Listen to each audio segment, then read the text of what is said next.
Here with reaction, White House Deputy Chief for Policy, Homeland Security Advisor, our friend Stephen Miller. You know, it's clear they don't care. It's clear the incendiary language will continue.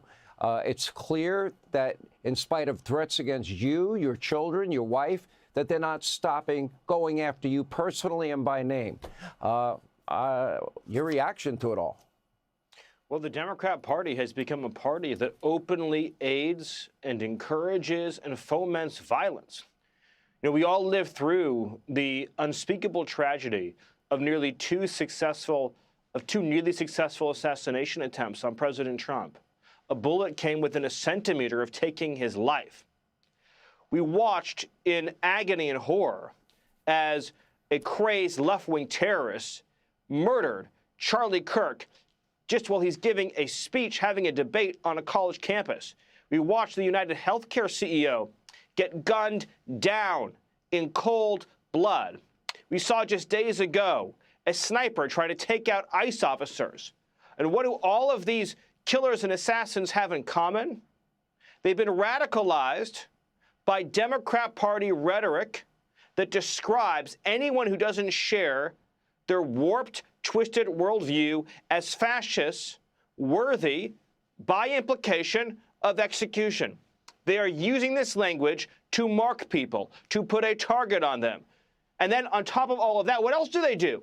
When Antifa, when these left-wing terrorists attack our law enforcement, Democrat judges won't put them in jail. Democrat-led police departments refuse to arrest them. Democrat mayors and governors refuse to pursue them. So when violence is openly occurring against the targets that they have named and identified, they will not arrest the violent agitators. And that's why President Trump signed an executive order. It's called a National Security Presidential Memorandum, or NSPM.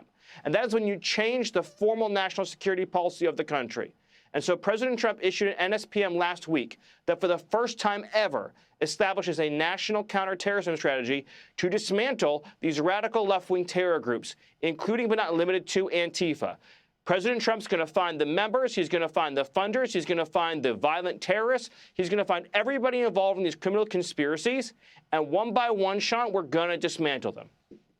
Well, we've got to. And this rhetoric, I don't care what people say. I hold people accountable for their actions, but you cannot convince me that this never-ending Nazi, fascist, racist, refrain of theirs is not impacting, especially people on the edge. I'll give you the last It's deliberate. Yes. I mean, so, I asked the question, it was a rhetorical question, of course, why did Gavin Newsom say Stephen Miller is a fascist? It is a message that his team is sending to all the crazies and lunatics out there. And we're not going to absolve the Democrats of responsibility anymore. There's a reason why all of these killers, all of these lunatics, all of these terrorists adopt the same language. They say they're trying to kill the fascists. They're trying to stop the fascists. This is deliberate. President Trump is saying that we as a nation are not going to tolerate anymore, and the Joint Terrorism Task Force at the FBI is going to find these terrorists, and we're going to put them behind bars, Sean.